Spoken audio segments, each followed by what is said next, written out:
शिव अथर्वशीर्ष। अथर्वशीर्ष की परंपरा में शिव अथर्वशीर्ष अपेक्षाकृत सबसे बड़ा है। शिवोपासना में इसका विशिष्ट महत्व है। इसमें देवताओं द्वारा भगवान रुद्र को सर्वदेवमय जानकर उनकी स्तुति की गई है। साथ ही उनके स्वरूप की गूढ़ तात्विक व्याख्या भी की गई है। इस अथर्वशीर्ष में पाठ का अद्भुत फल बताया गया है। इसके पाठ से सभी तीर्थों में स्नान का, सभी यज्ञों के करने का, 60,000 गायत्री जप का, 1,00,000 रुद्र के जप का तथा 10,000 प्रणव जप का फल प्राप्त होता है। इतिहास और पुराणों के अध्ययन का फल भी उसे मिलता है।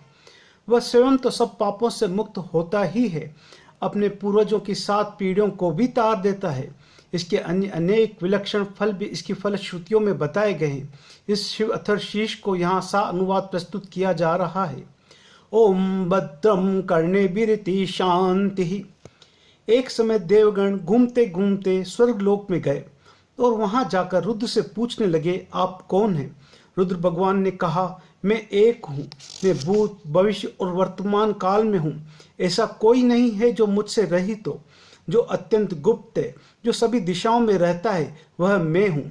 मैं नित्य अनित्य रूप, व्यक्त रूप, अव्यक्त रूप, ब्रह्म रूप, अब्रह्म रूप, पूर्व, पश्चिम, उत्तर और दक्षिण दिशा रूप, ऊर्ध्व और अधो रूप, दिशा, प्रतिदिशा, पुमान, अपुमान, स्त्री, गायत्री, सावित्री, त्रिष्टुप, जगति, अनुष्टुप, छंद, गाहरपत्य, दक्षिणाग्नि, आहवनीय, सत्य, गो, गौरी, ऋक, यजु, साम, अथर्व, अंगिरस, ज्येष्ठ, श्रेष्ठ, वरिष्ठ, जल, तेज, गुह्य, अरण्य, अक्षर, शर, पुष्कर, पवित्र, उग्र, मध्य, बाह्य, अग्रिम, यह सब तथा ज्योति रूप में ही हूँ।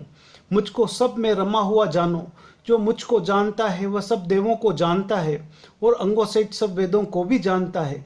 मैं अपने तेज से ब्रह्म को ब्राह्मण से, गौ को गौ से, ब्राह्मण को ब्राह्मण से, भविष्य को भविष्य से, आयुष्य को आयुष्य से, सत्य को सत्य से और धर्म को धर्म से तृप्त करता हूँ। वे देव रुद्र से पूछने लगे, रुद्र को देखने लगे और उनका ध्यान करने लगे।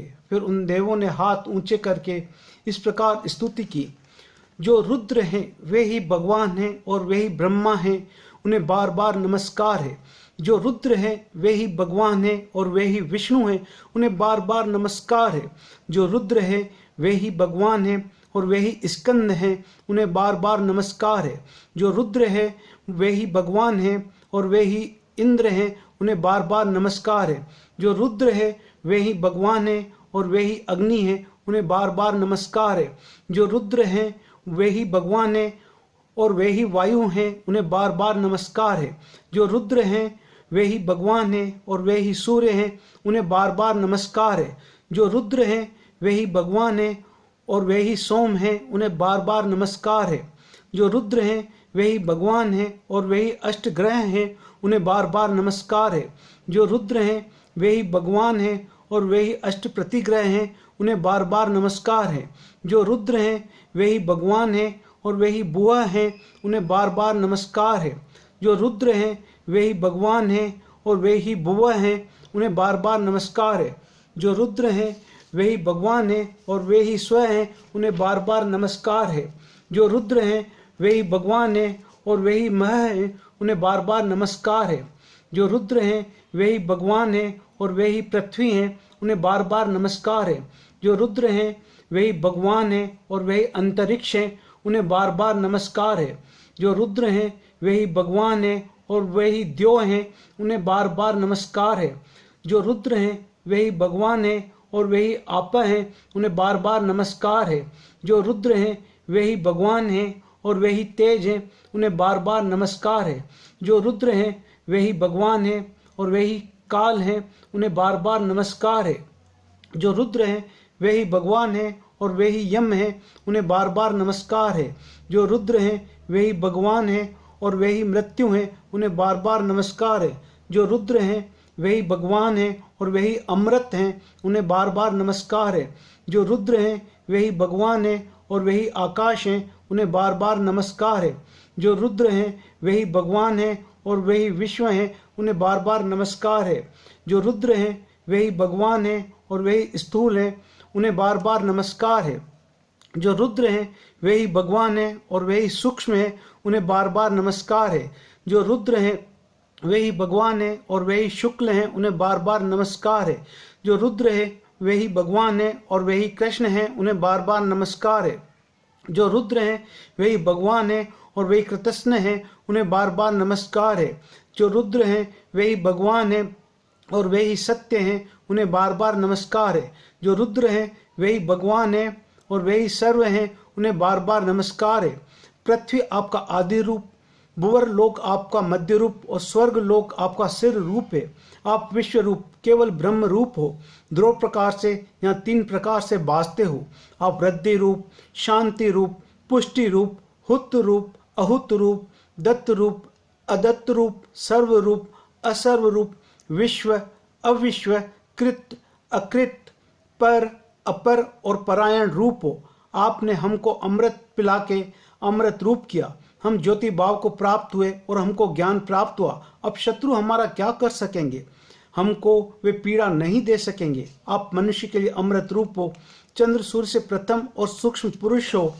जो यह अक्षर और अमृत रूप प्रजापति का सूक्ष्म रूप है, वही जगत का कल्याण करने वाला पुरुष है। वही अपने तेज द्वारा ग्राह्य वस्तु को अग्राह्य वस्तु से, भाव को भाव से, सौम्य को सौम्य से, सूक्ष्म को सूक्ष्म से, वायु को वायु से ग्रास करता है। ऐसे महाग्रास करने वाले आपको बार बार नमस्कार है। सबके हृदय में देवताओं का, प्राणों का तथा आपका वास है। जो नित्य 3 मात्राएं हैं, आप उनके परे हो। उत्तर में उसका मस्तक है, दक्षिण में पाद है। जो उत्तर में है वही ओंकार रूप है और जो ओंकार है वही प्रणव रूप है और जो प्रणव है वही सर्वव्यापी रूप है। जो सर्वव्यापी है वही अनंत रूप है। जो अनंत रूप है वही तार रूप है और जो तार रूप है वही शुक्ल रूप है और जो शुक्ल रूप है वही सूक्ष्म रूप है और जो सूक्ष्म रूप है वही विद्युत रूप है। जो विद्युत रूप है वही पर ब्रह्म रूप है और जो पर ब्रह्म रूप है वही एक रूप है और जो एक रूप है वही रुद्र रूप है। जो रुद्र रूप है वही ईशान रूप है। जो ईशान रूप है वही भगवान महेश्वर है। ओमकार इस कारण है कि ओंकार का उच्चारण करने के समय प्राण ऊपर खींचने पड़ते हैं, इसलिए आप ओंकार कहे जाते हैं। प्रणव कहने का कारण यह है कि इस प्रणव के उच्चारण करते समय ऋक, यजु, साम, अथर्व, अंगिरस और ब्राह्मण को नमस्कार करने आते हैं, इसलिए प्रणव नाम है। सर्वव्यापी कहने का कारण यह है कि इसके उच्चारण करने के समय जैसे तिलों में तेल व्यापक होकर रहता है, वैसे ही आप सब लोकों में व्यापक हो रहे हैं, अर्थात शांत रूप से आप सब में ओतप्रोत हैं, इसलिए आप सर्वव्यापी कहलाते हैं। अनंत कहने का कारण यह है कि उच्चारण करते समय ऊपर, नीचे, अगल बगल कहीं भी आपका अंत देखने में नहीं आता, इसलिए आप अनंत कहलाते हो। तारक कहने का कारण यह है कि उच्चारण के समय पर गर्भ, जन्म, व्याधि, जरा और मरण वाले संसार के महाभय से तारने और रक्षा करने वाले हैं, इसलिए इनको तारक कहते हैं। शुक्ल कहने का कारण यह है कि उच्चारण करने मात्र से व्याकुलता तथा शांति प्राप्त होती है। सूक्ष्म कहने का कारण यह है कि उच्चारण करने में सूक्ष्म रूप वाले होकर स्थावर आदि सब शरीर में प्रतिष्ठित रहते हैं तथा शरीर के सभी अंगों में व्याप्त रहते हैं। वैद्युत कहने का कारण यह है कि उच्चारण करते ही महान अज्ञान अंधकार रूप शरीर को प्रकाशित करते हैं, इसलिए वैद्युत रूप कहा है। परम ब्रह्म कहने का कारण यह है कि पर, अपर और परायण का अधिकाधिक विस्तार करते हो, इसलिए आपको परम ब्रह्म कहते हैं। एक कहने का कारण यह है कि सब प्राणों का भक्षण करके अजरूप होकर उत्पत्ति और संहार करते हैं। कोई पुण्य तीर्थ में जाते हैं, कोई दक्षिण, पश्चिम, उत्तर और पूर्व दिशा में तीर्थाटन करते हैं। उन सब की यही संगति है। सब प्राणियों के साथ में एक रूप से रहते हो, इसलिए आपको एक कहते हैं। आपको रुद्र क्यों कहते हैं? क्योंकि ऋषियों ने आपका दिव्य रूप प्राप्त हो सकता है, सामान्य भक्तों को आपका यह रूप सहज प्राप्त नहीं हो सकता, इसलिए आपको रुद्र कहते हैं। ईशान कहने का कारण यह है कि सब देवताओं का ईशानी और जननी नाम की शक्तियों से आप नियमन करते हो। हे शूर, जैसे दूध के लिए गाय को रिझाते हैं, वैसे ही हम आपकी स्तुति करते हैं। आप इंद्र रूप होकर इस जगत के ईश और दिव्य दृष्टि वाले हो, इसलिए आपको ईशान कहते हैं। आपको भगवान महेश्वर कहते हैं। इसका कारण यह है कि आप भक्तों को ज्ञान से युक्त करते हो, उनके ऊपर अनुग्रह करते हो तथा उनके लिए वाणी का प्रादुर्भाव और तिरोभाव करते हो तथा सब भावों को त्याग कर आप आत्मज्ञान से तथा योग के ऐश्वर्य से अपनी महिमा में विराजते हो, इसलिए आपको भगवान महेश्वर कहते हैं। ऐसा यह रुद्र चरित्र है। यही देव सब दिशाओं में रहता है। प्रथम जन्म उसी का है, मध्य में तथा अंत में वही है।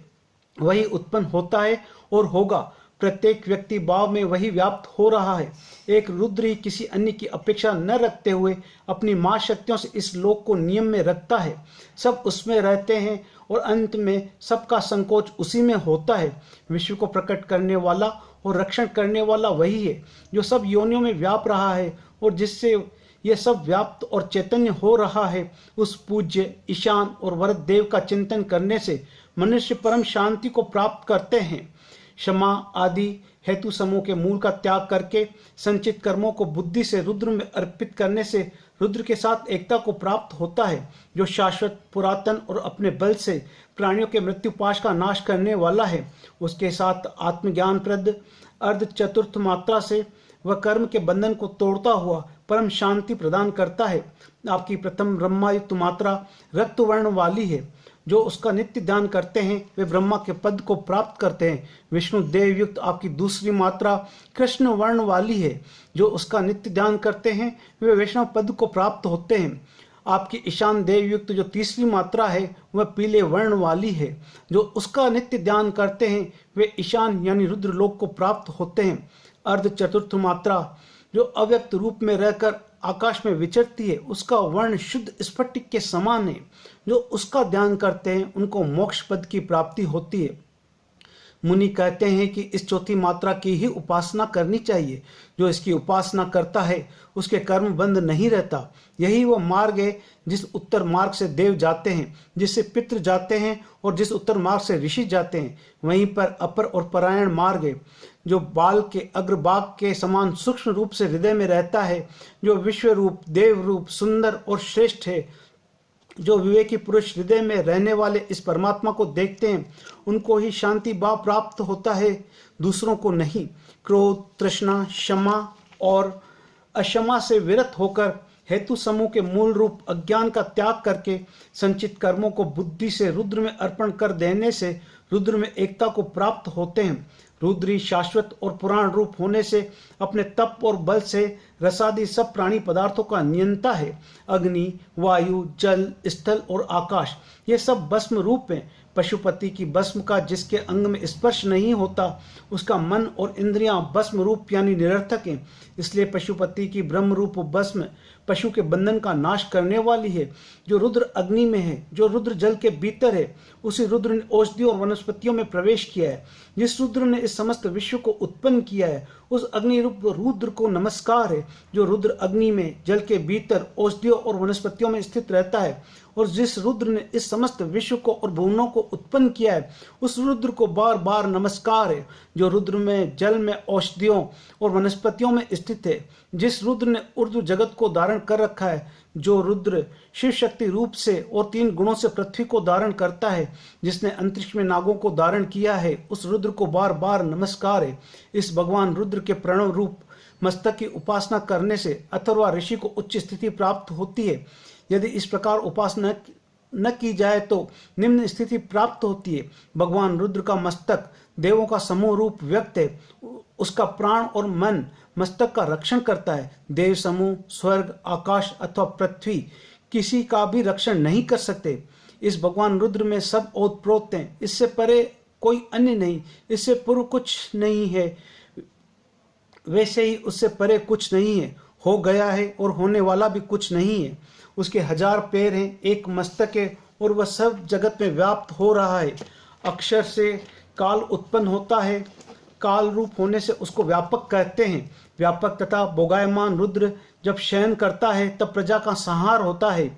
जब वह श्वास रहित होता है तब तम होता है। तम से जल होता है। जल में अपनी अंगुली से मंथन करने से वह जल शिशिर ऋतु के द्रव रूप होता है। उसका मंथन करने से उसमें फेन होता है। फेन से अंडा होता है। अंडे से ब्रह्मा होता है। ब्रह्मा से वायु होता है और वायु से ओंकार होता है। ओंकार से सावित्री होती है और सावित्री से गायत्री होती है और गायत्री से सब लोक होते हैं। फिर लोग तप तथा सत्य की उपासना करते हैं जिससे शाश्वत अमृत बहता है। यही परम तप है। यही तप जल, ज्योति, रस, अमृत, ब्रह्म, भूलोक, भूवरलोक और स्वरलोक और प्रणव है। जो कोई ब्राह्मण इस अथर्व शीर्ष का अध्ययन करता है वह अक्षत्रिय हो तो क्षत्रिय हो जाता है, वो अनुपनीत हो तो उपनीत हो जाता है, वह अग्निपूत, वायुपूत, सूर्यपूत और सोमपूत होता है, वह सत्यपूत और सर्वपूत होता है। वह सब देवों से जाना हुआ और सब वेदों से ध्यान किया हुआ होता है, वह सब तीर्थों में स्नान किया हुआ होता है, उसको सब यज्ञों का फल मिलता है। 60,000 गायत्री के जप का तथा इतिहास और पुराणों के अध्ययन का एवं रुद्र के 1,00,000 जप का फल उसको प्राप्त होता है। 10 सहस्त्र प्राणों के जप का फल भी उसको मिलता है। उसके दर्शन से मनुष्य पवित्र होता है। वह पूर्व में हुए 7 पीढ़ी के पुरुषों को तारता है।